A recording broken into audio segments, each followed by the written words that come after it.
Welcome to my channel, and this is English Podcast.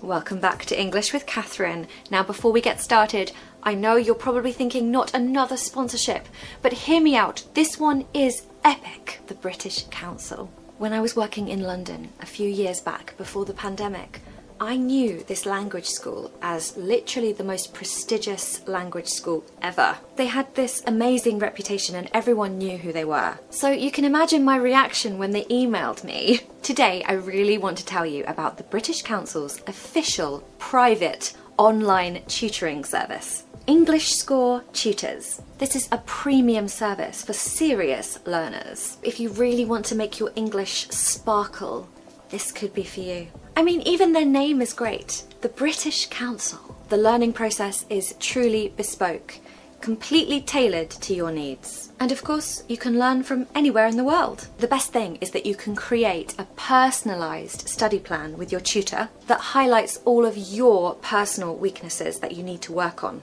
And as an English teacher who has taught hundreds of students, I can't stress how important the personalised approach is. So of course I've got an offer for you today. How did you know? Guess what? You can have your first introduction lesson for just $1. This is amazing. I swear literally nothing is $1 or £1 anymore. In your first lesson, you'll pick your tutor and you'll find out your level, and then you'll get your personalised study plan. Whether your goal is fluency, a higher level of accuracy, or maybe you're going to take IELTS. By the way, the British Council is actually the co-creator of IELTS. I'm so excited. Let's get started. You must allow me to tell you how ardently I love and admire you. Jane Austen, of course. Now let's just say it slowly. You must allow me to tell you how ardently I love and admire you. Tip number 1, are you listening? We don't say to in a sentence generally when we're speaking. It's more like ta. So we just sort of hint at the vowel after the T sound, but it's definitely a very strong t sound. Ta, ta, not to. Okay? That's the first thing you can automatically do when you read out this sentence in a second. Now let's take ardently. Now I've told you before that we don't pronounce the R, especially if it comes in the middle of the word or at the end. We generally don't tend to say it. If I had a different accent, I would say ardently. Ardently. But in the modern received pronunciation accent, we say ardently. Ah, ah. It just kind of disappears, doesn't it? It doesn't really resolve. Ah. My mouth stays open. Of course you have to close it again when you get to the D, but just look at this. Ardently. Ardently. With love, we have an sound, not an o. Now, you probably think that sounds the same, but listen to the difference. Love, love, love, love. So the second one is not the pronunciation. The first one is what we want. Love. It's what I call the umbrella U. So if you can say umbrella, you can say love. Admire. Admire. We haven't got a strong vowel sound in that first syllable because the second syllable is stressed. And the rule goes that the schwa sound falls on the syllable that is unstressed. So we have in the syllable that is unstressed. So admire, admire. And of course no R pronunciation at the end. We just say mire, mire. There's no R there, completely missing. All together now, we're going to say it together. You're going to shadow me. I'm going to say it twice. So good luck. You must allow me to tell you how ardently I love and admire you.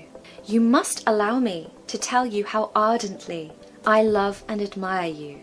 The second time I said it a bit quicker. I hope you kept up. Quote number 2 is also about love. Whatever our souls are made of, his and mine are the same. That's from Wuthering Heights by Emily Bronte, one of my favourite novels. So are you ready for the tips? Listen carefully. So if I was American, I'd say whatever, whatever. But I'm not, I'm British. And we do pronounce the T, especially when there's 2 T's. Okay, definitely when there's 2 T's. But here, in whatever, we're going to say that T quite sort of obviously. So, whatever, whatever. We're not going to pronounce the on the end either, are we? You've remembered that from the last quote. Now this is a tip about blending words together. When you have a word that ends with a consonant and the next one starts with a vowel, it's very easy to blend them together. So here we have his and. We're not going to say his and have a break between those. No, we're going to blend them. So his and. So are you ready? Whatever our souls are made of, his and mine are the same. His and mine are the same. Whatever our souls are made of, his and mine are the same. What a beautiful quote that is. It matters not what someone is born, but what they grow to be. Ah, what a lovely sentiment. That is actually from Harry Potter. Okay, so you know I was talking about the T sound. Here we have a double T, so we're definitely going to ramp up that T sound. Matters, matters. If I was American, I'd say matters, and it's more of a D sound, d. But no, in British we say the T, matters. Now if you want to sound really British, you should pronounce the T's on the end of not and what. Sorry, I'm just reading the quote here. If you pronounce the T's on the end of your words, you really do punctuate each word quite nicely, and it will sound really British. In the word grow, we have the alphabet O, which I've spoken about in a previous video, and you really want that to sound very round, like the letter O, so grow. And in the little words like to and but, I spoke about it just a second ago, to becomes t and but becomes but.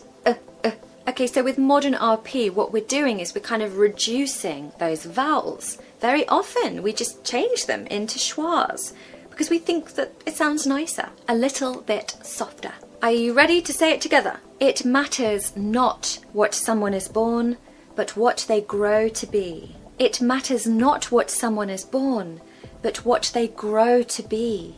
Here is a beautiful quote about nature. Are you ready? I felt my lungs inflate with the onrush of scenery, air, mountains, trees, people. I thought, this is what it is to be happy. Are you ready for the tips? The word scenery has a silent C. They'll always get to you, these silent letters. You just have to learn them, unfortunately. Might be even worth printing off a list and just having it on the wall. So we're not going to say scenery, we're going to say scenery. Scenery. Here we have a classic example of when we don't pronounce the R, which is just quite funny really when I think about it, because it's just air. My mouth stays open so the air can go in, funnily enough. There's no resolve. Don't be tempted to resolve it, okay? Just leave it open. Air, air. And we have this lovely sound that we get a lot in the modern RP accent, which is ow. It's like when someone hits you and you're like, ow! That's the sound you need. Ow. Mountains. Mountains. We don't want to hear mountains, okay? Or mountains.